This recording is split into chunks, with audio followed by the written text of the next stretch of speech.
গাছতলায় আলোচনা। আরো চাষি আসছে মাঠ ঘুরে এই তেলের মাঠ ঘুরে যেটা দেখলাম, ধানের কন্ডিশন খুব ভালো।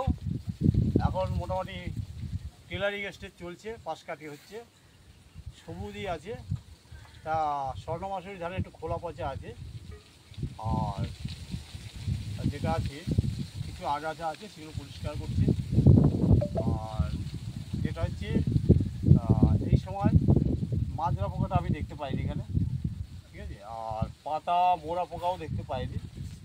এই সময় শোষক পোকা, কিছুদিন পরে শোষক পোকা আসার চান্স আছে।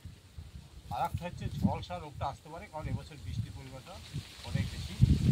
তাই কৃষক বন্ধুকে বলবো, অনুখাদ্য হিসাবে আমাদের একটা মিক্সার আমরা তৈরি করেছি, মাইক্রোনিউট্রিয়েন্ট ডেফিসিয়েন্সির সম্ভাবনা থাকতে পারে। সেটা হচ্ছে 1 ব্যারেল মানে 16 লিটারের যে ব্যারেলগুলো আছে, 1 লিটার ফাঁকা রাখতে হয়, 15 লিটার ভরতে হয়। তা ওই 15 লিটার জলের জন্য আমরা 1 লিটার জলে 100 গ্রাম পটাশ নেব, 50 গ্রাম বায়োভিট, জিঙ্ক ইডিটিএ 15 গ্রাম, আর বোরন 20 আমরা 15 গ্রাম। এইটা 1 লিটার জলে ভালো করে গুলে তারপরে আরও 14 লিটার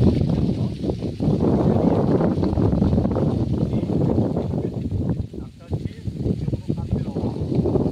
আর যেটা যে পাতাটা লাল লাল, হ্যাঁ, মশা বাইক খোলা পচা, সেটা অনেকটা কাজ হবে। সালফারের কাজ সালফারের অভাব হয়, সেটা কাজ হবে। আর অনেক সময় পটাশের অভাবও এই সমস্যাটা হয়। এইটা দিলে কিন্তু খুব ভালো কাজ হবে। আর এই সময়টা ঝলসা রোগ আসতে পারে, সেই জন্য যেটা বিপ বা বার্নায় পাওয়া যায় প্রতি লিটার জলে 1/2 গ্রাম থেকে 1 গ্রাম। আর শোষক পোকার জন্য বুপ্রোফেজিন বলে একটা ওষুধ পাওয়া যায়, সেটা প্রতি লিটার জলে 1 ml করে স্প্রে করতে পারেন, অথবা অ্যাসিপেট প্রতি লিটার জলে 1 গ্রাম করে স্প্রে করতে পারেন। বিশ্রামে একটু চাষবাস নিয়ে আলোচনা। গাছতলায় আলোচনা। আরো